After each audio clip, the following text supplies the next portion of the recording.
નમો લોહે સૌહરિહંતાણમ નમો લોહે સૌહરિદાનમ નમો લોહે સૌઆયર્યાણમ નમો લોહે સૌજ્યાયાણમ નમો લોહે સૌત્રિકાવતી શ્રાવણમ ઓમકારમેન્દુ સંયુક્ત નિત્યમ જયંતિ યોગિન કામદમોક્ષદો છે ઓંકારાય નમો નમઃ મંગળમ ભગવાન મંગળમ ગૌતમોર્મિ મંગળમ કુંકુંડાર્ય વિજેન્દ્રમો સુમંગળમ નમઃ સમયસારાય સ્વાનુભૂત્યા ચકાસ્તે સ્વભાવાય ભવાય સર્વમાં વિભાવ નિદાતા.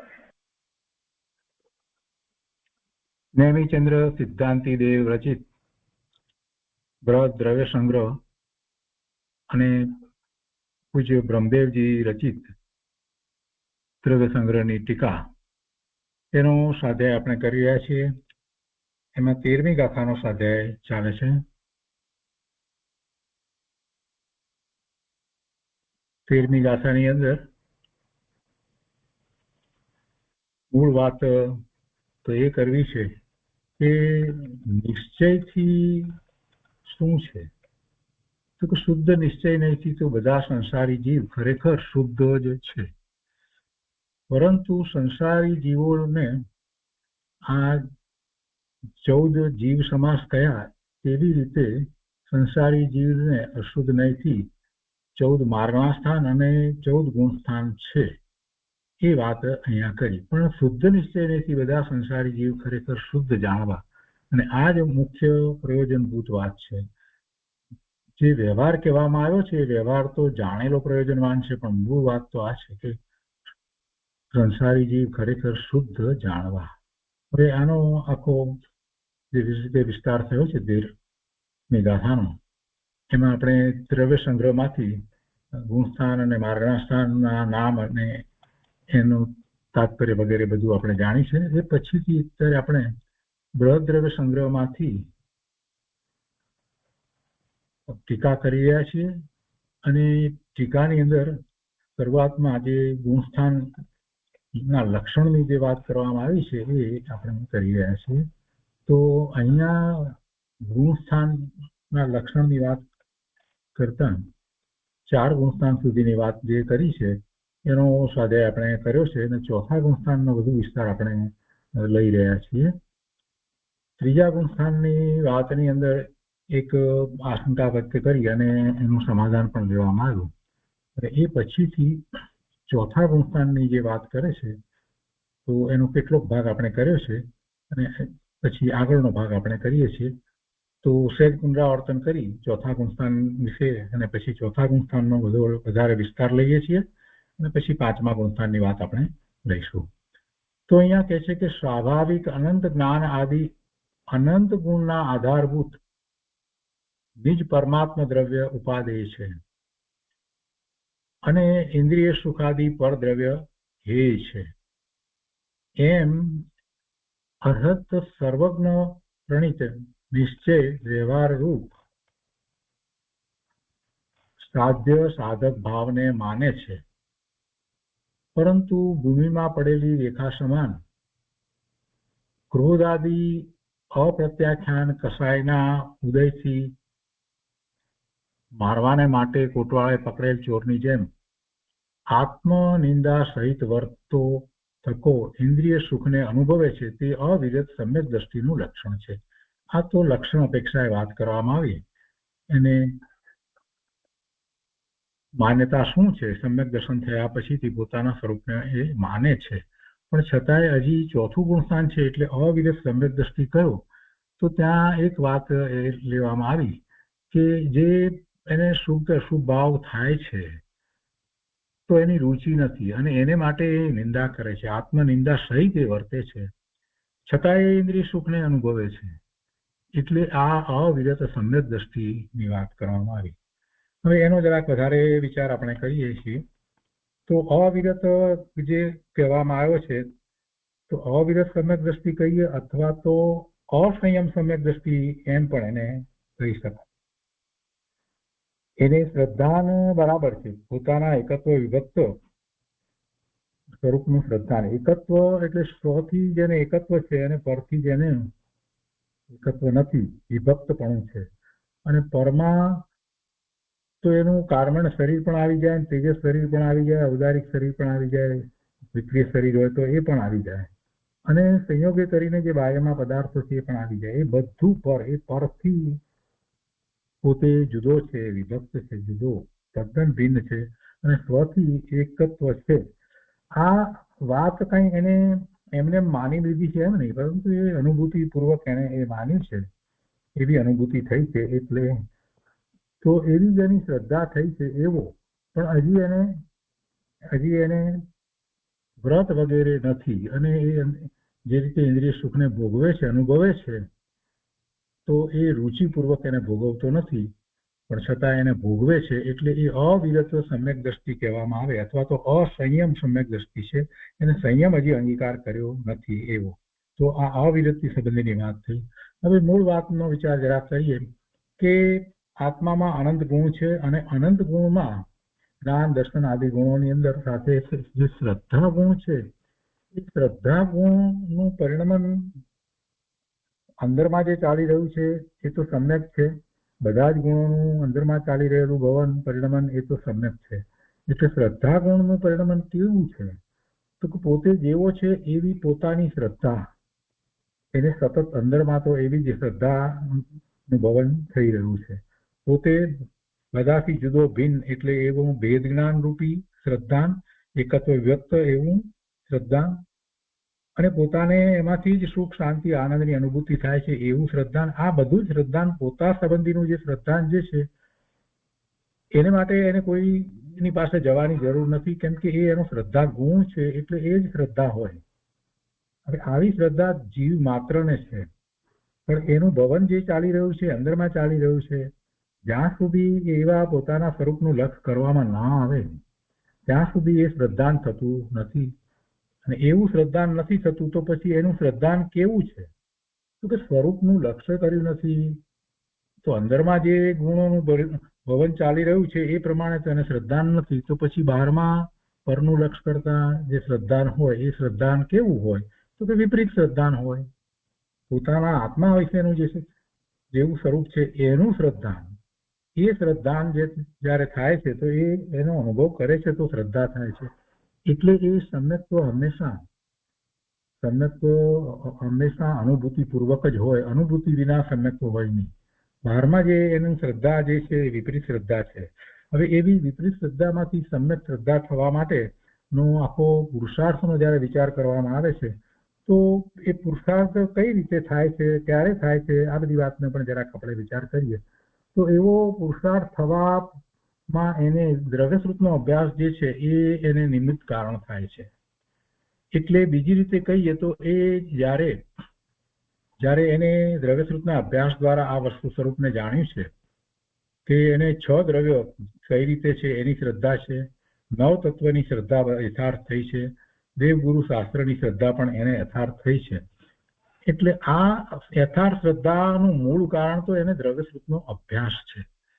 તો એ 6 દ્રવ્યની શ્રદ્ધા સ્વરૂપ આખું લોક છે, એ શ્રદ્ધા જે રીતે છે તે રીતે હોય. જીવ ચેતન છે, બીજા 5 અચેતન છે વગેરે.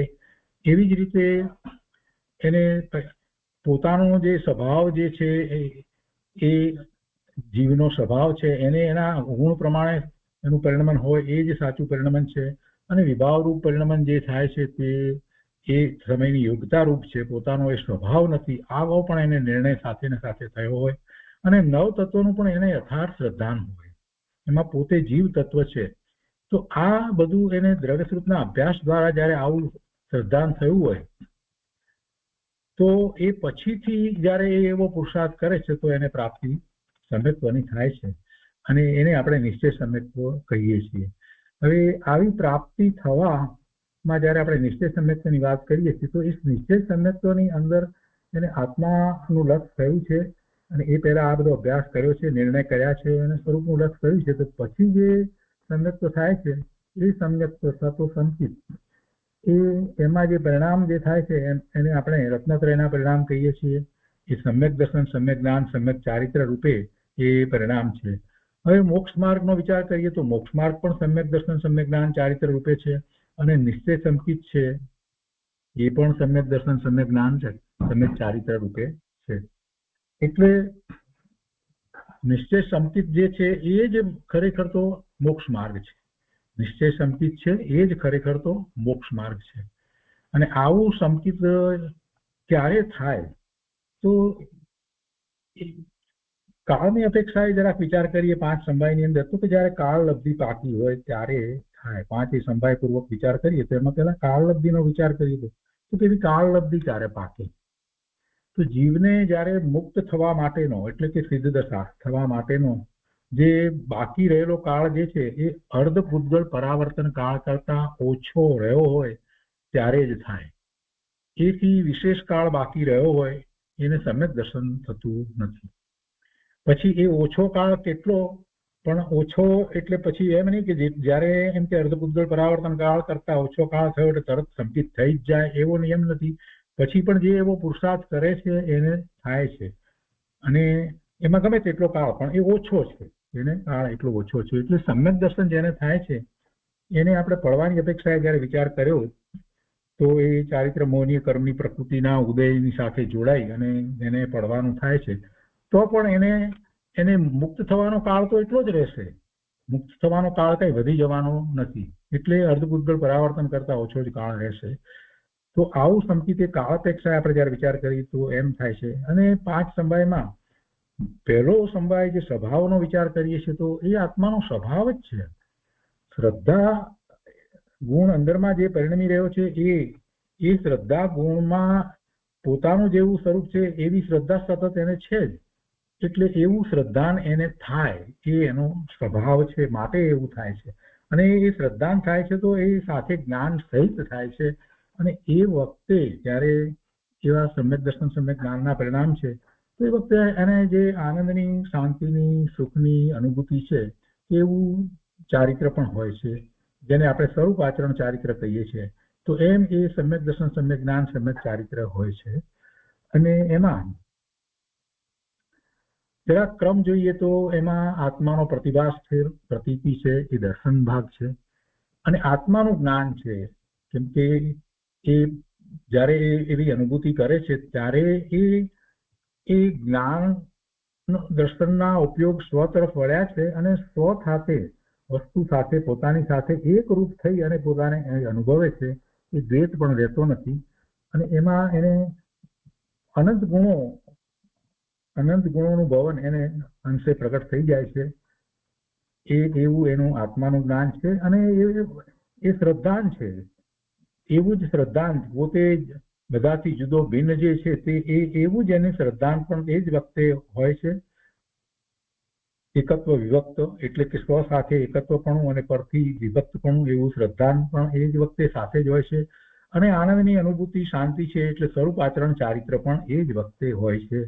અને એ વખતે જ્યારે એ થાય છે તે વખતે સામે કર્મની પ્રકૃતિનો વિચાર કરીએ છીએ તો દર્શન મોહની કર્મની પ્રકૃતિ જે છે એ જાય છે. અને એના સંબંધી આપણે પછી વધારે આગળ પહેલા પણ વાત કરી છે કે એના 3 ભાગ થાય છે વગેરે. તો આ બધું જોઈએ તો નિશ્ચય સંકિતનો વિચાર જયારે કરીએ છીએ ત્યારે એ 5 વસ્તુ આ રીતે હોય છે. હવે એમાં કર્મની અપેક્ષાનો જરાક વિચાર કરીએ તો સંભાયની અંદર નિમિત્ત કારણની અંદર 2 પ્રકારે નિમિત્ત કારણ લેવાય.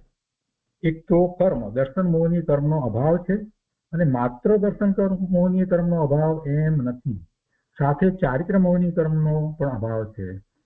દર્શન મોહની કર્મનો અભાવ તો આપણે સમજીએ છીએ, પણ સાથે સાથે કેટલાક લોકો એ વાત ભૂલી જાય છે કે જ્યારે સમ્યક દર્શન થાય છે ત્યારે અનંતાનુબંધી કર્મની જે ચોકડી છે એનું પણ એ જ રીતે થાય છે. એનો પણ ઉપસમ પ્રયોગસમ કે થાય છે. એટલે ચારિત્ર મોહની કર્મની પ્રકૃતિનો પણ અભાવ ત્યાં છે. અને આ જે સમ્યક દર્શન છે એ જે કર્મની જે રીતે જે કંઈ થાય છે એ પ્રમાણે એના ભાવ છે એ આપણે સમજીએ છીએ કે જીવના જેવા ભાવ છે એ પ્રમાણે સામે કર્મની દશા થાય છે. એટલે દર્શન મોહનીય અને ચારિત્ર મોહનીય કર્મની પ્રકૃતિનો જો ઉપશમ થયો છે ત્યારે એ ઔપસમિક સમ્યક દર્શન કહેવાય છે. અને જીવને પહેલી વખત જયારે થાય છે તે વખતે એવો દર્શન મોહની અને ચારિત્ર મોહની કર્મનો ઉપશમ હોય છે, પણ એ અંતર્મુહૂર્તથી વધારે રહેતો નથી. એટલે ઔપસમિક સમ્યક દર્શન તો એટલો સમય પૂરતું જ હોય. પછી એનો પ્રયોગક્ષમ થાય છે એટલે એ સમ્યક દર્શનને પ્રયોગક્ષમિક સમ્યક દર્શન કહેવાય. અને તે પછીથી થાય. કોઈને તરત જ ક્ષાયિક સમ્યક દર્શન પણ થઈ જાય. તો ક્ષાયિક સમ્યક દર્શન થાય તો એ વખતે એ મોહનીય કર્મની, દર્શન મોહની અને ચારિત્ર મોહનીય કર્મની પ્રકૃતિ જે છે એનો ક્ષય થાય છે.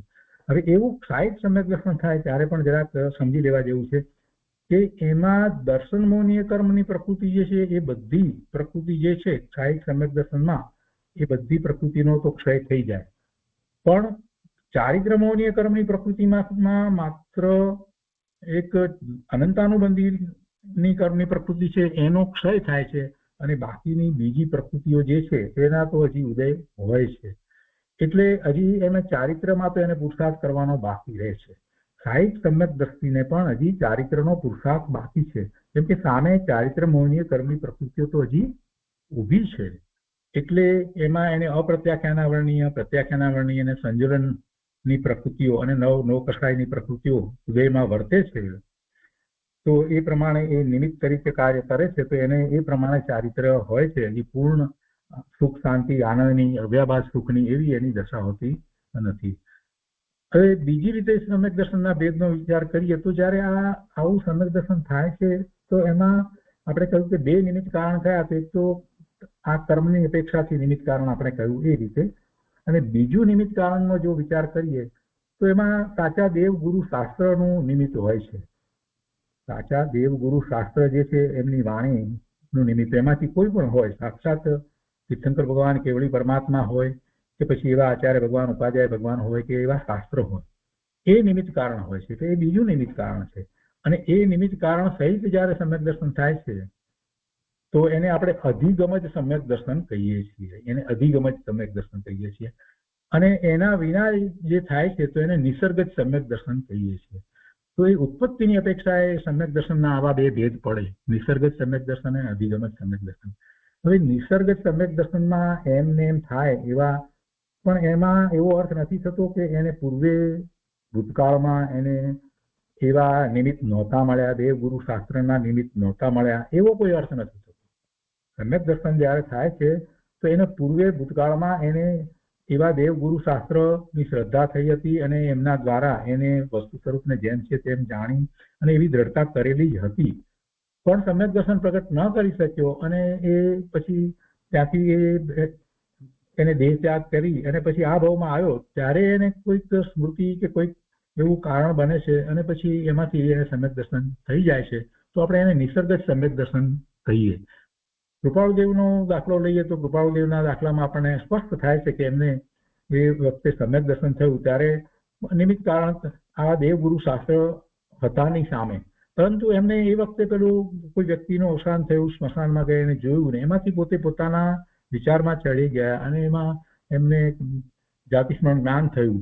તો એ જાતિસ્મરણ જ્ઞાન થયું એ જ મૂળ કારણ એમના સમ્યક દર્શનનું છે. પછીનો સમય સમ્યક દર્શન માટેનો તો ઘણો ગયો, પણ એ વખતે પણ એ સમ્યક તો સન્મુખ જ હતા.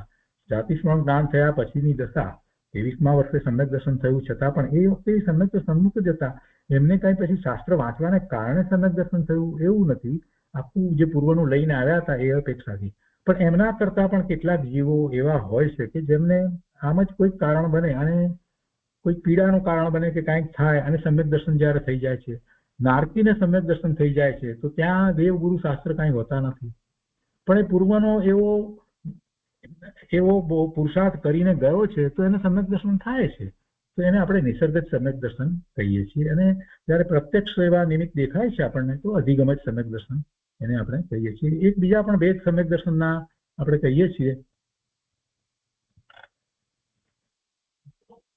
વિતરાગ સમ્યક દર્શન અને સરાગ સમ્યક દર્શન. તો વિતરાગ સમ્યક દર્શન અને સરાગ સમ્યક દર્શનમાં સમ્યક દર્શન છે એમાં કઈ રાગ છે એવો અર્થ નથી થતો. સરાગ એટલે કઈ એમાં રાગ, સમ્યક દર્શન તો સમ્યક દર્શન જ છે, કેમ કે એમાં શ્રદ્ધા તો સમ્યક જ છે, પણ એને ગુણસ્થાનની અપેક્ષાએ જોવા જઈએ તો એ 4થા 5મા ગુણસ્થાનની દશામાં જે છે તો એવી દશાની અંદર જે હોય છે તો એને એ સંકિતમાં હજી એની સાથે જે બાકી રહેલો રાગ છે એ દર્શાવવા માટે ત્યાં સરાગ સમ્યક દર્શન કહેવામાં આવે છે.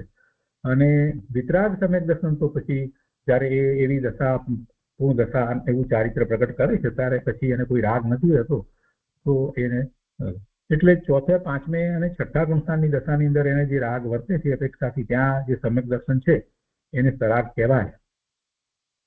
અપેક્ષાથી કહેવામાં આવે છે. સમ્યક દર્શન તો ચોખ્ખું જ છે, કેમ કે સમ્યક દર્શન જે છે તે શુદ્ધ છે. અને સમ્યક દર્શનમાં દર્શન અપેક્ષાએ જયારે વિચાર કરીએ, એટલે કે શ્રદ્ધા અપેક્ષાએ જયારે વિચાર કરીએ છીએ, તો એ સમ્યક દર્શન એ નારકીનું હોય, ચિરિંચનું હોય, મનુષ્યનું હોય, એ ગણધર ભગવાનનું હોય, કે સાક્ષાત તીર્થંકર પરમાત્મા કે પરમાત્માનું હોય, તો બધાનું દર્શન અપેક્ષાએ તો સરખું છે. જ્ઞાનની તારતમ્યતામાં ફેર હોય છે, પણ દર્શન એટલે પોતે બધાથી ભિન્ન જુદો જેવો છે તેવો જે પોતાને અનુભવમાં આવે છે દર્શન. એવી પ્રતીતિ જે છે તે પ્રતીતિ તો બધાની એક સરખી છે, કેમ કે આત્મા બધાના સરખા છે, તો આત્માની પ્રતીતિ બધાને સરખી હોય. એટલે દર્શન અપેક્ષાએ તો પ્રતીતિ બધાની સરખી, પણ જ્ઞાન અપેક્ષાએ બધાને જુદું જુદું હોય છે. તો આ સમ્યક દર્શન વિશેની આપણે આ વાત લીધી.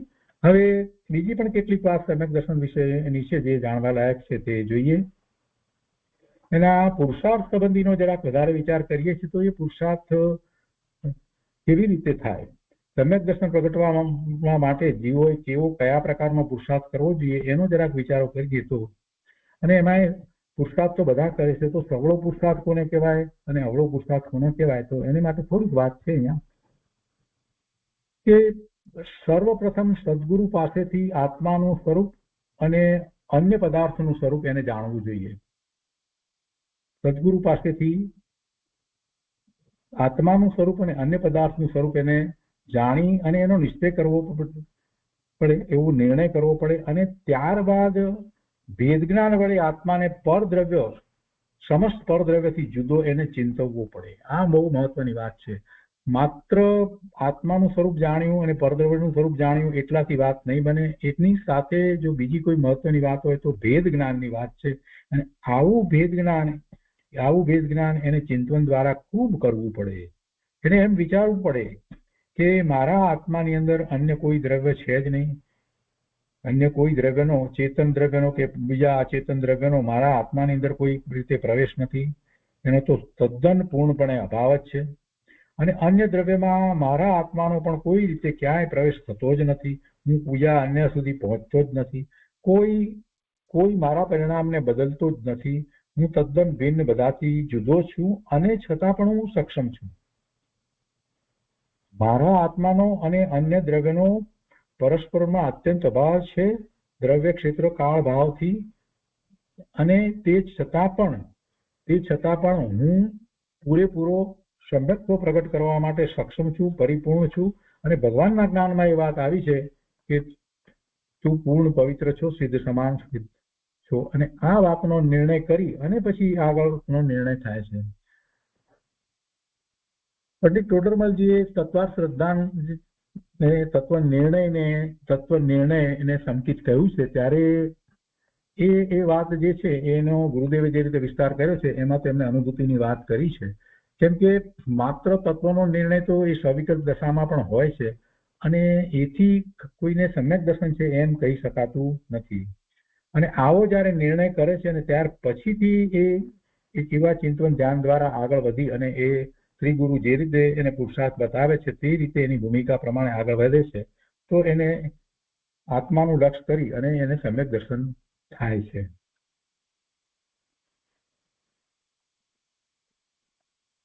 હવે એ પછીથી એક સમ્યક દર્શનના કાળ સંબંધીનો થોડોક આપણે વિચાર કરીએ તો સમ્યક દર્શનનો જે કાળ જે છે એ ઘણો લાંબો કાળ પણ હોઈ શકે અને ટૂંકો કાળ પણ હોઈ શકે.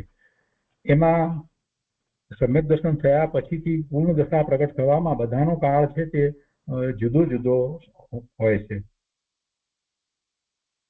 ચોથું ગુણસ્થાન જે છે એની સ્થિતિનો જરાક વિચાર કરીએ તો ઓછામાં ઓછો અંતર્મુહૂર્તનો કાળ કહેવાય. જગન્ય અંતર્મુહૂર્ત સ્થિતિ છે.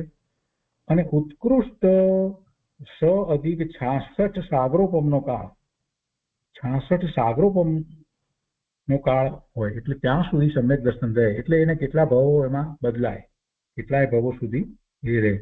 ભાવની અપેક્ષાએ જયારે સમ્યક દર્શનનો વિચાર કરીએ છીએ તો કૃપાળુદેવે કહ્યું છે એ પ્રમાણે વધુમાં વધુ 15 ભાવ હોય, એથી વધારે હોય નહીં. એટલે એ પણ જરાક સમજી લઈએ શા માટે 15 ભાવ કહેવામાં આવ્યા હશે, એને પણ જરાક સમજી લઈએ. કેમ કે વધુમાં વધુ મનુષ્યના એક પછી એક ભાવ મળતા જાય છે ને, એ પ્રમાણેનો આખો વિચાર કરીએ છીએ તો એને કેટલા ભાવ મળે એ પ્રમાણે. તો 8 ભાવ મળે છે એ અપેક્ષાથી આખી વાત છે. તો 8મા ભાવમાં તો એને પછી ભાવ મળવાના નથી. તો એમાં તો એને કેવળ જ્ઞાન પ્રગટ કરી લેવું પડે. એમ ઊંધેથી વિચાર કરીએ તો આપણને ખ્યાલ આવે છે. તો એની સમ્યક દર્શન જેને થયું છે એ સમ્યક દર્શન થયા પછીથી એને આયુષનો બંધ પડ્યો હોય તો એ નિયમથી એ દેવ થાય, અને સમ્યક દ્રષ્ટિ દેવ નિયમથી મનુષ્ય થાય. તો હવે એ સમ્યક દર્શન તો ચાલુ જ છે, તો એ ફરી પાછો દેવ થાય, પાછો મનુષ્ય થાય. તો એમ મનુષ્ય દેવ એ પ્રમાણે જોઈએ તો 8મો ભાવ મનુષ્યનો ગણીએ તો વચમાં 7 ભાવ જે ગયા, જે 7 ભાવ જે ગયા એ ધારો કે દેવના ગણીએ તો વધારે 15 ભાવ થઈ શકે. એટલે એ તો એ અપેક્ષાથી વાત કરવામાં આવી છે. પરંતુ મોટા ભાગે તો એ 2-4 ભાવની અંદર જ, એટલે કે એને દેવનો ભાવ થયો છે, ત્યાર પછી મનુષ્ય થાય, ને ત્યાર પછીથી એ ભાવમાં કેવળ જ્ઞાન પ્રગટ ન કરે તો ફરીથી દેવ થાય, અને ફરી પાછો દેવનું એટલું લાંબુ આયુષ્ય ભોગવી, કેમ કે પછી વૈમાનિક દેવ થાય એવો દેવ તો પછી લાંબા આયુષ્ય ભોગવી અને પાછો મનુષ્ય થાય, અને એ વખતે સમ્યક તો સહી જ છે. તો ફરીથી પાછો એવો પુરુષાર્થ કરે છે, અને એમાં એ કેવળ જ્ઞાન પ્રગટ કરી લે, અને એમ ન બને તો ફરી પાછું એ રીતે થાય. એટલે એ રીતે મહાવીર સ્વામી ભગવાનને આપણે 10 ભાવ કહીએ છીએ દિગંબર પ્રમાણે, તો 10મા ભાવની અંદર એમને કેવળ જ્ઞાન થયું સિંહના ભાવમાં સમ્યક દર્શન થયા પછીથી. તો આ કાળ સંબંધીની વાત છે. બીજી ચોથા ગુણસ્થાનની ગુણસ્થાન સંબંધીની જરાક વાત આપણે લઈએ તો ચોથા ગુણસ્થાનેથી જીવ ક્યાં જઈ શકે? જો એ ચોથા ગુણસ્થાનેથી એને પડવાનું થાય તો પડે. ચોથા ગુણસ્થાનથી પડે તો આપણે પહેલા બીજા ગુણસ્થાનમાં લીધું એ પ્રમાણે એ બીજા ગુણસ્થાને જાય, અને બીજા ગુણસ્થાનથી પછી પાછું પહેલા ગુણસ્થાને પણ જાય. ત્રીજા, બીજા કે પહેલા ગુણસ્થાને આવે, અને એને ઉપર ચડવાનું થાય તો એ તો વાત જાણીએ છીએ કે ચોથેથી એ 5મે જાય, અને અથવા તો સીધો 7મા ગુણસ્થાને પણ જઈ શકે છે. અને 7મા ગુણસ્થાને જે જાય એ 6ઠે આવે. તો ચોથાથી જે 7મે જે જાય છે એને 12મા એને 28 મૂળ ગુણ સહિત ચોખ્ખું દ્રવ્યલિંગ હોય, અને એ ચોથા ગુણસ્થાને હોય તો એ અંતરંગ પુરુષાર્થ એવો કરી ધ્યાનમાં અને 7મે જાય છે. મિથ્યા દ્રષ્ટિ પણ આપણે ગયા વખતે પણ સ્વાધ્યાયમાં વાત લીધી હતી કે મિથ્યા દ્રષ્ટિ છે એ પણ સીધો 7મા ગુણસ્થાને જઈ શકે, પણ ક્યારે જઈ શકે? કેમ કે એની માન્યતા બધી સમ્યક છે, એની એ સમ્યક તો સન્મુખ થયેલો છે, અને એને દીક્ષા ગ્રહણ કરી છે, અને ચોખ્ખું એવું નગ્ન દિગંબર 28 મૂળ ગુણ સહિતનું એનું દ્રવ્યલિંગ છે. તો એમાં એ નિર્વિકલ્પ ધ્યાનની અંદર એ એવો અપૂર્વ પુરુષાર્થ કરે છે, તો એ 7મા ગુણસ્થાનની અંતરંગ દશા પ્રગટ કરે, એટલે એમ એ રીતે અપેક્ષાથી એમ કહેવાય કે પહેલા ગુણસ્થાનથી 7મા ગુણસ્થાને ગયો. એટલે આખો પુરુષાર્થ તો અંતરંગ જ છે. તો આ જે વાત થઈ એ ચોથા ગુણસ્થાન સંબંધીની આપણે કેટલીક વાતો વધારે જે હતી એ અહીંયા લીધી છે. તો અહીંયા આ ચોથા ગુણસ્થાનની વાત અહીંયા પૂરી થાય છે. અહીંયા આ રીતે આનો બીજી રીતે ઘણો જ વિસ્તાર થઈ શકે છે. આપણે પૂરેપૂરું સમ્યક વિશે જ્યારે આખો શિબિર લઈને બેસીએ છીએ ત્યારે તો 3-4 દિવસ સુધી એની જ બધી વાત ચાલે છે, અને સમ્યક તો સંબંધી જ બધા જ મહાપુરુષોએ બધા શાસ્ત્રોની અંદર વાત કરી છે. હવે અહીંયા આગળ કહે છે કે 4 ગુણસ્થાનની વાત પછીથી અહીંયા કહે છે કે જે પૂર્વોક્ત પ્રકારે, એટલે આ જે ચોથા ગુણસ્થાનમાં જે વાત કરી છે એ પ્રકારે અહીંયા લક્ષણની વાત ચાલે છે ને. અહીંયા બૃહદ દ્રવ્ય સંગ્રહની અંદર ટીકામાં પૂજ્ય બ્રહ્મદેવજી એના લક્ષણ બતાવી રહ્યા છે. તો હવે અહીંયા 5મા ગુણસ્થાન માટેનું લક્ષણ બતાવતા કહે છે કે જે પૂર્વોક્ત પ્રકારે સમ્યક દ્રષ્ટિ વર્તતો થકો ભૂમિની રેખા સમાન ક્રોધ આદિ અપ્રત્યાખ્યાનાવરણ રૂપ દ્વિતીય કષાયના ઉદયનો અભાવ હોતા. હવે જો દરેક વખતે એમને જે કષાય છે ને એની તીવ્રતા બતાવવા માટે ઉદાહરણ લઈ અને વાત કરી છે.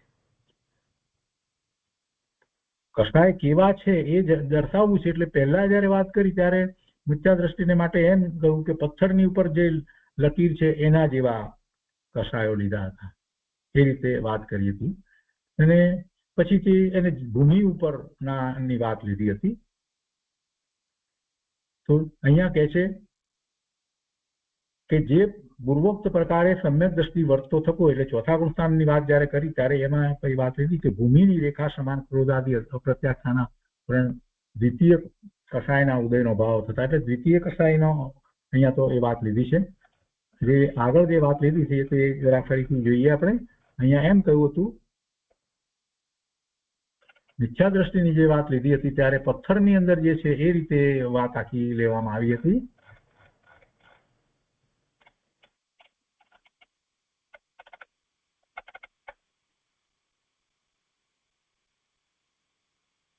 પથ્થરમાં હા પહેલા ગુણસ્થાનની પછીથી એટલે જે એને એ પછીથી જયારે બીજા ગુણસ્થાનની વાત કરતા લીધું હતું કે પથ્થરમાં કોરેલી રેખા સમાન અનંતાનુબંધી ક્રોધ માન માયા એ લેવા છે એટલે એને પથ્થરમાં કોરેલી રેખા સમાન લીધા હતા. અનંતાનુબંધી કસાયો જે છે એને સમજાવવા છે, એની તીવ્રતાને સમજાવવી છે કેવા હોય છે, તો એટલા માટે એને પથ્થરમાં કોરેલી રેખા સમાન અનંતાનુબંધી ક્રોધ માન માયા લીધા હતા. એ મિથ્યા દ્રષ્ટિને જે હતા એ જે છે એમાંથી સમ્યક દર્શન થતા એ જાય છે. તો પછી હવે જે પાંચમા ગુણસ્થાનની દશા જે છે તો ત્યારે હવે એ લેવા છે તો એ પથ્થરની જગ્યાએ હવે ભૂમિ ઉપર એમ લેવામાં આવી છે. એ અપેક્ષાથી એ રીતે વાત છે. એટલે કે છે કે પૂર્વોક્ત પ્રકારે સમ્યક દ્રષ્ટિ વર્તો થકો ભૂમિની રેખા સમાન ક્રોધ આદિ અપ્રત્યાખ્યાના વરણ એટલે આ બીજી ચોપડી અપ્રત્યાખ્યાના વરણ રૂપ દ્વિતીય કસાયના ઉદયનો અભાવ હોતા અપ્રત્યાખ્યાના વર્ણિયના ક્રોધ માન માયા લોભ એવી પ્રકૃતિ એ પ્રકૃતિ જે છે એનો ઉદય જે છે એ ઉદયનો અભાવ થાય એ નિમિત્ત કારણ છે. એ ઉદયનો અભાવ થાય માટે પાંચમું ગુણસ્થાન આવે છે એવું વ્યવહારથી કહેવાય, પણ વાસ્તવમાં તો જીવનો એવો ભાવ છે એટલે એવા બીજા કસાયની બીજી ચોપડીના ક્રોધ માન માયા લોભ અને એ પ્રમાણમાં નવ કસાયો એના ઉદયનો અભાવ થતા એને આ પાંચમું ગુણસ્થાન પ્રગટે છે એમ અહીંયા કહ્યું છે. એ રીતે લક્ષણમાં વાત લેવામાં આવી છે. તો એમાં અહીંયા સાથે એ પ્રગટે છે તો શું થાય છે એ પણ અહીંયા લીધું છે. તો એમ થતા એને દર્શન વ્રત સામાયિક પ્રોષદ સચિત વિરત રાત્રિ ભોજન ત્યાગ બ્રહ્મચર્ય આરંભ ત્યાગ પરિગ્રહ ત્યાગ અનુમતિ ત્યાગ અને ઉપદિષ્ટ ત્યાગ તો એવા 11 એ ગાથામાં કહેલા શ્રાવકોના 11 સ્થાનોમાં એના એવા 11 સ્થાનોમાં એટલે એવું દેશ ચારિત્ર થાય છે. એટલે આવી પ્રતિમા અથવા તો આવી પ્રતિજ્ઞા એને હોય છે. અને એવા 11 સ્થાનોમાં અંતરંગમાં નિશ્ચય નહીંથી એક દેશ રાગાદી રહિત સ્વાભાવિક સુખની અનુભૂતિ જેનું લક્ષણ છે. અને બીજું કે બાહ્ય વિષયોમાં વ્યવહારથી હિંસા અસત્ય ચોરી અભ્રમ તથા પરિગ્રહની એક દેશ નિવૃત્તિ જેનું લક્ષણ છે તેમાં વર્તે છે તે પંચમ ગુણસ્થાન વર્તી શ્રાવક છે. આ લક્ષણ બતાવ્યું, આ રીતે લક્ષણ બતાવ્યું. તે વાત સાથે લેવામાં આવી કે બાહ્યમાં એને આવા જે 11 પ્રતિજ્ઞા જે કહેવામાં આવે એમાં 12 વ્રત આવી જાય. કેમ કે 11 પ્રતિમાને આપણે દિગંબર પ્રમાણે જે રીતે કહેવામાં આવે છે એ રીતે જયારે લઈએ છીએ તો વાત એમ બને છે કે દર્શન પ્રતિમા અને વ્રત પ્રતિમા. તો વ્રત પ્રતિમાની અંદર એને બધા વ્રત આવી જાય, 12 વ્રત આવી જાય. પણ શ્રાવકના વ્રત જે છે અને મુનિના વ્રત છે એમાં ફેર છે કે જે પહેલા 5 વ્રત જે છે એ મુનિને મહાવ્રત છે અને શ્રાવકને જે એ વ્રત છે તે અણુવ્રત છે. એટલે એના વ્રત જે છે તે દેશ વ્રત છે, એને અતિચાર સહિત હોય છે. તો એ અને દર્શનનો અર્થ એ થાય છે કે પોતાને સમ્યક દર્શન થયું છે અને એ જ ભાવ ટકે છે એ રીતે હોય છે. આ આપણે 11 ની વાત અત્યારે વધારે વિસ્તારપૂર્વક નથી લેતા, પણ એ પછી સામાયિક પ્રતિમા એટલે જે વ્યવહારથી જે સામાયિક વગેરે કરે છે એ અને એને અંતરંગમાં એ સામાયિકનો ભાવ રહે છે. એ અહીંયા દર્શન પ્રતિમાની અંદર પણ એવી જ છે કે દેવ દર્શન વગેરેનો ભાવ બાહ્યમાં જે કહેવામાં આવ્યો છે એ પણ સાથે સાથે મૂળ તો એને દર્શન એટલે પોતાના સ્વરૂપનું વારંવાર લક્ષ્ય થયા કરે છે એ દર્શન, સાચું દર્શન તો આત્માનું દર્શન છે એ છે. અને એ જ રીતે બાહ્યમાં એને એ રીતે ચારિત્ર હોય છે, પુરુષદ ચારિત્ર હોય છે, સચિત વિરતિ એટલે સચિત વસ્તુઓનો ત્યાગનો ચારિત્ર છે, રાત્રિ ભોજનનો ત્યાગ એ રીતે ચારિત્ર છે. એટલે આ બધા જે ચારિત્રની વાત કરવામાં આવી છે એમાં એ હિંસાથી બચે છે. એને ત્રસ હિંસા તો હોતી જ નથી, ત્રસ હિંસાનો તો સંપૂર્ણપણે ત્યાગ કરે છે, પણ બને ત્યાં સુધી એને એકેન્દ્રિયની પણ હિંસા ન થાય એવું એનું બાહ્ય ચારિત્ર હોય છે. એ જ રીતે બ્રહ્મચર્ય, અને બ્રહ્મચર્યનો આપણે અર્થ સમજીએ છીએ કે સાચા અર્થમાં બ્રહ્મચર્ય જેને કહેવામાં આવે છે, જે મુનિને જે છે તો બ્રહ્મનામ આત્માની અંદર ચર્ચા, પણ એવું નથી. પણ એને એ બ્રહ્મચર્ય જે છે તે ચોથા વ્રતની અપેક્ષાથી વાત કરીએ છીએ તો એને પર સ્ત્રીને વેશાગમન નો એનો તો એને અત્યંત ત્યાગ હોય છે. અને એ સિવાય એને પોતાના સિવાય બીજા અન્યનો વિકલ્પ પણ ન હોય એ રીતનું બ્રહ્મચર્ય અહીંયા પાંચમા ગુણસ્થાનની દશાની અંદર હોય છે. આરંભ ત્યાગ, આરંભ નો ત્યાગ એટલા માટે છે કે આરંભ સમારંભ વગેરે જે છે એમાં હિંસા થાય છે, એટલે એવા આરંભનો ત્યાગ હોય છે. પરિગ્રહનો ત્યાગ હોય છે, એટલે પરિગ્રહ પરિમાણ હોય છે, સંપૂર્ણપણે પરિગ્રહનો ત્યાગ તો મુનિને હોય છે. એટલે આ બધું જે છે દેશ વ્રત તરીકે લેવામાં આવ્યું છે. એટલે અનુમતિ ત્યાગ અને ઉદ્દિષ્ટ ત્યાગ ની વાત પણ એ રીતે લેવામાં આવે છે. એટલે જે પદાર્થો જે છે તે પોતાને માટે બનાવેલા હોય એનો ત્યાગ તો મુનિને હોય છે. તો એ ગાથામાં કહેલા જયારે ચરણાનુયોગ ના જે ગ્રંથ છે એની અંદર એનો વિસ્તારપૂર્વક વર્ણન કરવામાં આવ્યું છે. તો એમાં કહેલા એ 11 સ્થાન, અને એમાં એક વાત એમ પણ છે કે ક્યાંક શાસ્ત્રમાં એ રીતે પણ છે કે એ 11 બરાબર હોય, અથવા તો એમાં કદાચ કોઈક હજી ઓછા વધતા પ્રમાણમાં પણ એ હોય, તો પણ એને અંતરંગ દશા વારંવાર પોતાના સ્વરૂપમાં સ્પર્શ કરવા માટેનો એનો ઉત્સાહ વર્તતો હોય ને એવો પ્રયત્ન થતો હોય, અને એ ચોથા ગુણસ્થાન કરતા વધારે પોતાના સ્વરૂપમાં જતો હોય તો એને પાંચમું ગુણસ્થાન કહેવામાં આવે છે. સામાન્ય રીતે પાંચમા ગુણસ્થાનમાં ઉપદેશકપણું નથી હોતું, હોય નહીં, અને ગુરુપણું પણ હોય નહીં.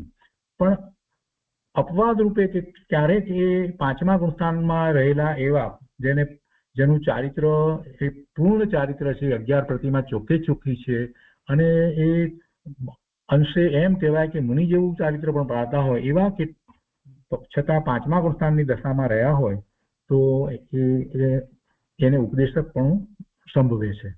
નહીતર ઉપદેશકપણું તો સામાન્ય રીતે છઠ્ઠા ગુણસ્થાનની દશામાં જ હોય છે. તો એ વાત અહીંયા લેતા સાથે કહે છે કે અંતરંગમાં નિશ્ચય નહીંથી એક દેશ રાગાદી રહિત, સંપૂર્ણ રાગાદી રહિત નથી થયા, એટલે એક દેશ રાગાદી રહિત સ્વાભાવિક સુખની અનુભૂતિ જેનું લક્ષણ છે. સુખની અનુભૂતિ, અંતરંગમાંથી આવતા સુખ શાંતિ આનંદનો અનુભવ, એ જયારે લક્ષણ કહ્યું તેનો અર્થ કે વારંવાર એ સ્વરૂપમાં એકાગ્રતા કરે જ છે. અને બીજું, બાહ્ય વિષયોમાં વ્યવહારથી આ બધું નથી હોતું. હિંસા, અસત્ય, ચોરી, અભ્રમ તથા પરિગ્રહની એક દેશ નિવૃત્તિ થઈ હોય છે. એ જેનું લક્ષણ છે એ પાંચમા ગુણસ્થાને રહેલા શ્રાવક છે. એ પાંચમા ગુણસ્થાનમાં રહેલ શ્રાવક છે. તો એ પાંચમા ગુણસ્થાનમાં જે રહેલા શ્રાવક છે એને સ્થિતિ વગેરેનો જરાક આપણે વિચાર કરીએ તો ઓછામાં ઓછી પાંચમા ગુણસ્થાનની સ્થિતિ અંતર્મુહૂર્ત સ્થિતિ હોય, જેમ ચોથા ગુણસ્થાનમાં ઓછામાં ઓછી અંતર્મુહૂર્ત સ્થિતિ હોય. અને ઉત્કૃષ્ટનો વિચાર કરીએ છીએ, ચોથા ગુણસ્થાનની અંદર 66 સાગરોપમની વાત કરવામાં આવી છે. તો અહીંયા પાંચમા ગુણસ્થાનની સ્થિતિને માટે શાસ્ત્રમાં એમ કહે છે કે 8.5 વર્ષ ઓછા, 1 કરોડ પૂર્વની સ્થિતિમાં 8.5 વર્ષ ઓછા એટલો સમય હોઈ શકે. ઉત્કૃષ્ટ દેશે ઊણી કરોડ પૂર્વની સ્થિતિ, એટલે 1 કરોડ પૂર્વનો સમય હોય એમાં 8.5 વર્ષ ઓછા એટલી સ્થિતિ આ પાંચમા ગુણસ્થાનની હોઈ શકે. હવે એ 8.5 વર્ષ ઓછાની વાત જે લેવામાં આવી છે કોઈ અપેક્ષાથી લેવામાં આવી છે, કદાચ એ મુખ્યપણે તો એવી વાત જે છે, કેમ કે એ રીતે વાત હોય કે જે ચારિત્ર જે આવે છે તો ગુરુદેવ વારંવાર એ વાત કરતા હોય છે કે 8 વર્ષની ઉંમરે સમ્યક દર્શન પ્રગટ કરી અને પછી એ ચારિત્ર વિચાર કરે તો એટલા વર્ષ ઓછા થઈ શકે. અને 1 કરોડ પૂર્વનું સ્થિતિ હોય તો પાંચમા ગુણસ્થાનની દશામાં જ રહ્યા હોય અને પછી એમાં એ દેહ છોડે, એટલે એ અપેક્ષા કદાચ હોઈ શકે.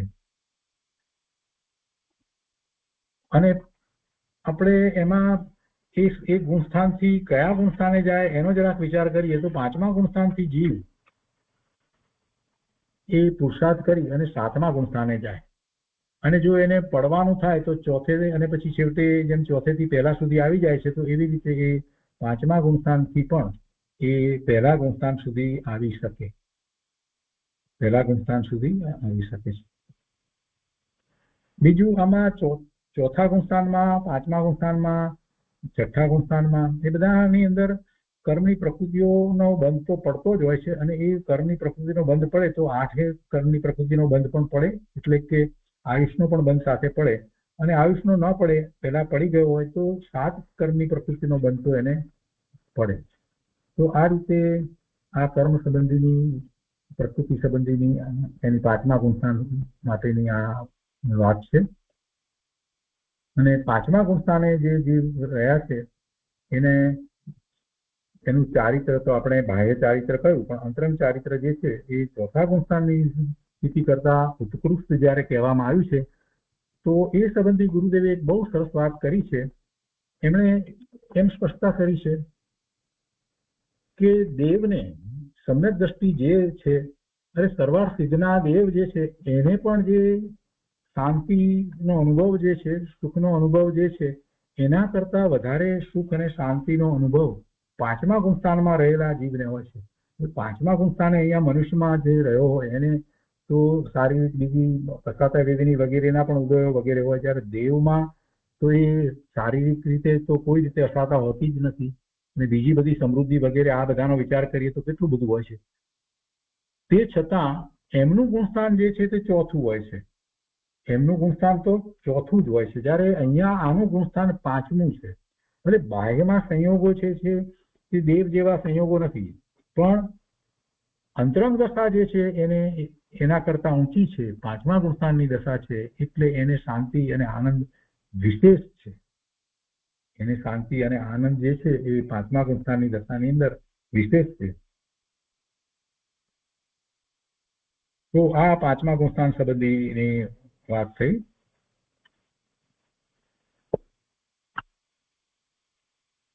હવે એ પછીથી આગળ જ્યારે તે જ સમ્યક દ્રષ્ટિ, જો આગળ જ લે છે, ચોથા ગુણસ્થાનથી શરૂ કરીને સમ્યક દ્રષ્ટિ લીધા છે તો પાંચમે લીધા, અને હવે એનું ગુણસ્થાન આગળ લે છે તો કહે છે કે જ્યારે તે જ સમ્યક દ્રષ્ટિ ધૂળની રેખા સમાન ક્રોધાદિ પ્રત્યાખ્યાનાવરણ ત્રીજા કષાયનો ઉદય હોતા 5 મહાવ્રતોમાં પહેલું અંતરંગમાં નિશ્ચય નહીંથી રાગાદિ ઉપાધિ રહિત સ્વશુદ્ધ આત્મ સંવેદનથી ઉત્પન્ન સુખ અમૃતનો અનુભવ જેમનું લક્ષણ છે, અને બીજું કે બાહ્ય વિષયોમાં વ્યવહારથી હિંસા, અસત્ય, ચોરી, અભ્રમ તથા પરિગ્રહની સંપૂર્ણપણે નિવૃત્તિ, દેશ નિવૃત્તિ નથી, અહીંયા સંપૂર્ણપણે નિવૃત્તિ લીધી છે. નિર્ગ્રંથ દશા લેવી છે ને, એટલે સંપૂર્ણપણે નિવૃત્તિ લીધી છે. એ જેનું લક્ષણ છે તેમાં વર્તે છે, ત્યારે દુઃસ્વપ્ન આદિ વ્યક્ત અને અવ્યક્ત પ્રમાદ સહિત હોવા છતાં પણ તે છઠ્ઠા ગુણસ્થાન વર્તી પ્રમત્ત સંયત છે. હવે પાંચમા પછી છઠ્ઠું આવી છે એમ એમાં કહેવાનો આશય નથી, પણ અહીંયા તો વર્ણન છે એટલે પાંચમા પછી છઠ્ઠાનું વર્ણન લેવામાં આવ્યું છે. એનો અર્થ એવો નથી કે પાંચમા પછીથી છઠ્ઠું આવ્યું છે એવો અર્થ કરવાનો નથી. પાંચમા પછીથી સાતમું આવે અને સાતમું નિર્વિકલ્પ ધ્યાનમાં આવે, અને પછી ત્યાંથી એ સવિકલ્પ થાય ત્યારે જ છઠ્ઠું હોય છે. એટલે અહીંયા મિસઅન્ડરસ્ટેન્ડિંગ કરવાની જરૂર નથી કે પાંચમા પછી છઠ્ઠું આવ્યું, તો એમ નથી. અહીંયા તો વર્ણનની અપેક્ષાથી લેવામાં આવ્યું છે. તો છઠ્ઠા ગુણસ્થાનની દશા કેવી છે એ અહીંયા દર્શાવવામાં આવ્યું છે. એને આપણે પ્રમત્ત ગુણસ્થાન કહીએ છીએ. પ્રમત્ત તો કોઈને એમ થાય કે છઠ્ઠું છે એ જ પ્રમત્ત છે, પણ એમ નથી. પ્રમત્તપણું એટલે સામાન્ય સાદી વ્યાખ્યા તો એ છે કે જેને આત્માનું લક્ષ નથી એને પ્રમત્તપણું કહેવામાં આવે છે.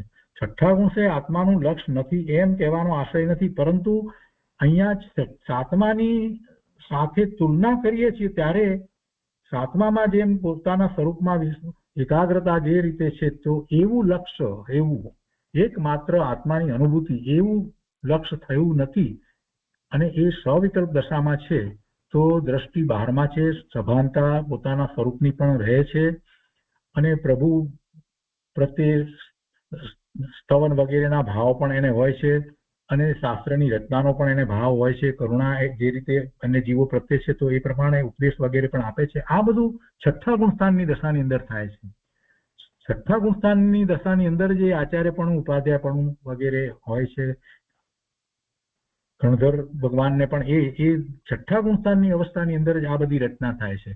પોતે જયારે સાતમા ગુણસ્થાનની દશામાં છે ત્યારે આ બધી કઈ રચના કરે છે એમ હોતું નથી. પોતે પોતાના સ્વરૂપમાં જ લીન હોય છે. ગણધર ભગવાનને પણ એમ જ છે, આચાર્ય ભગવાનને પણ એમ છે, ઉપાધ્યાય ભગવાન અને મુનિ મહારાજને બધાને એમ જ છે.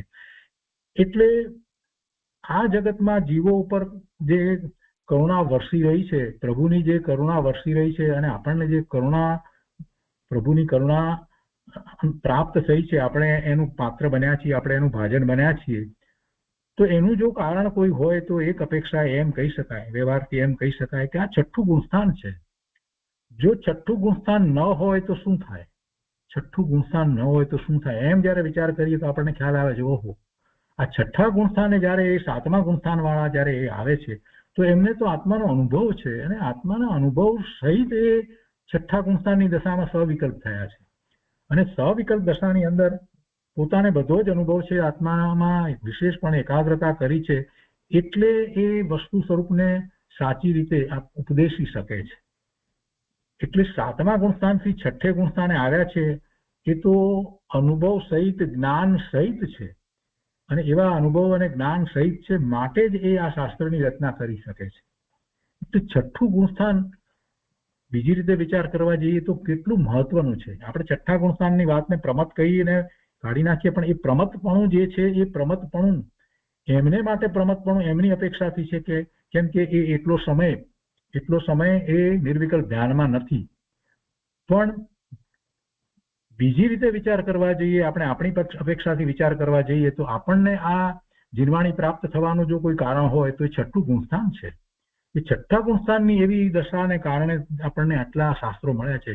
આપણને 12 અંગનું જ્ઞાન જે પ્રાપ્ત થાય છે એ શેને કારણે પ્રાપ્ત થાય છે? છઠ્ઠા ગુણસ્થાનને કારણે પ્રાપ્ત થાય છે.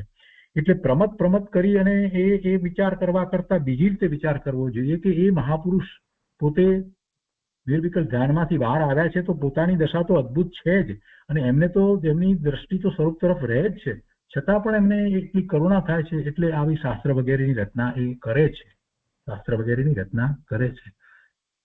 અને એને કારણે તો આ ધર્મ પ્રભાવના થઈ રહી છે. ધર્મ પ્રભાવનું મૂળ કોઈ કારણ હોય તો એ છઠ્ઠું ગુણસ્થાન છે.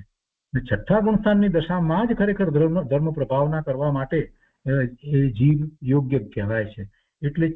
એટલે ગુરુનું જે ગુણસ્થાન કહેવામાં આવે, સદગુરુનું ગુણસ્થાન કયું હોય તો છઠ્ઠું ગુણસ્થાન હોય. છઠ્ઠા ગુણસ્થાને જ એ ઉપદેશક હોય. હવે અહીંયા જે વાત કરી છે પ્રમત સંયત છે, તો એમાં બે શબ્દ છે. આ ગુણસ્થાનનું નામ જે કહ્યું તેમાં આ પ્રમતપણું કહ્યું અને સંયતપણું. તો સંયતપણું છે એટલે મુનિ દશા તો છે જ. સંયતપણું છે તો મુનિ દશા છે અને એ મુનિ દશા જે છે એમાં એમને જે ચારિત્ર જે છે તે પાંચમા ગુણસ્થાનમાં જે દેશ ચારિત્ર હતું એની જગ્યાએ અહીંયા સકલ ચારિત્ર હોય છે. છઠ્ઠા ગુણસ્થાનની દશાની અંદર એમને ચારિત્ર છે તે સકલ ચારિત્ર છે. એમની દશામાં એમને 28 મૂળ ગુણ સહિત સકળ ચારિત્ર હોય છે, ચોખ્ખું ચારિત્ર હોય છે. એમના વ્રત જે છે તે મહાવ્રત હોય છે. પણ સાથે અહીંયા એક બીજી વાત લીધી છે કે એ વર્તે છે ત્યારે દુઃસ્વપ્ન આદિ વ્યક્ત અને અવ્યક્ત પ્રમાદ સહિત, વ્યક્ત અને અવ્યક્ત પ્રમાદ સહિત છે. એમ હોવા છતાં તે છઠ્ઠા ગુણસ્થાન વર્તી પ્રમત સંયત છે.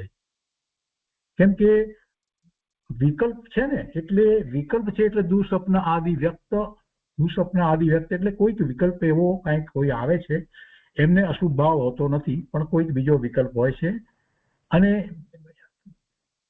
એ વ્યક્ત અને બીજા અવ્યક્ત પોતાને હજી કર્મની અપેક્ષાએ જોઈએ તો હજી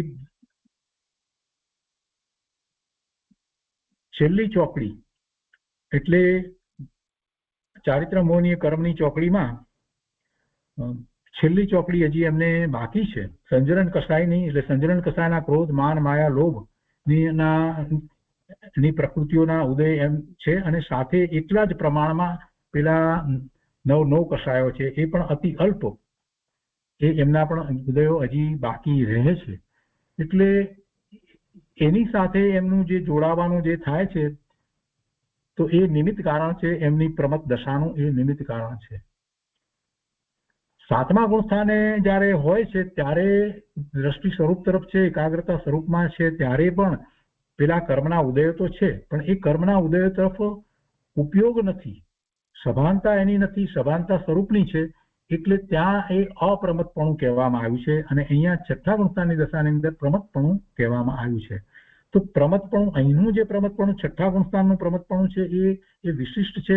બાકી પ્રમાદ જેની અપેક્ષાથી જોવા જઈએ તો પહેલા ગુણસ્થાન અને એની પહેલાથી શરૂ કરીને બધા ગુણસ્થાનની અંદર પ્રમાદ તો છે જ, જીવોને પ્રમાદ તો છે, અને સમ્યક દર્શન જેને નથી એને પ્રમાદ સિવાય બીજું કાંઈ છે જ નહીં, એને તો સ્વરૂપની દ્રષ્ટિ જ નથી. એ બધા તો એ રીતે જોઈએ તો પ્રમત જ છે. પણ છઠ્ઠા ગુણસ્થાનનું પ્રમતપણું કંઈક વિશિષ્ટ રીતે પ્રમતપણું કહેવાયું છે. એ સાતમાની સાથે તુલના કરી અને એ પ્રમતપણું કહેવામાં આવ્યું છે, કેમ કે સાતમે અપ્રમતપણું હોય છે. તો આ સંબંધી અને છઠ્ઠા ગુણસ્થાન સંબંધી થોડી બીજી વધારે વાત, અને પછી સાતમા ગુણસ્થાન અને આગળના ગુણસ્થાનની બધી વાત જે છે તે આપણે આવતા સ્વાધ્યાયમાં લઈશું. આજનો સ્વાધ્યાય અહીંયા સુધી રાખીએ છીએ.